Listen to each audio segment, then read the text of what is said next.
Steel pipe manufacturer Wheatland Tube is closing its plant on the south side of Chicago and laying off more than 230 employees. According to the Chicago Tribune, the layoffs will begin on November 1st and continue throughout next year. Wheatland did not provide an anticipated date for the factory's closure. The company, which is a subsidiary of the nearly 150-year-old Zeckelman Industries, is headquartered in both Illinois and Wheatland, Pennsylvania, and operates additional plants in Ohio, Alabama, and Missouri.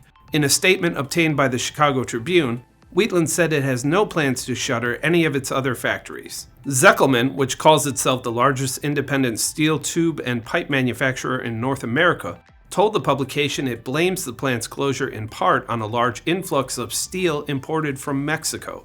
The company also accused the U.S. of not enforcing a higher 25% tax rate on Mexican steel imports. The factory workers impacted by the Chicago plant's closure may be able to transfer to other Zeckelman factories.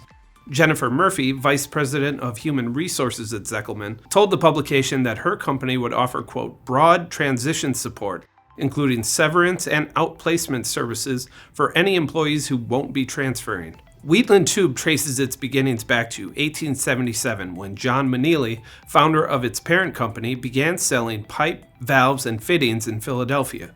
The company officially began manufacturing pipe in 1931 and has since expanded its product portfolio to include couplings, conduit, and fence tubing.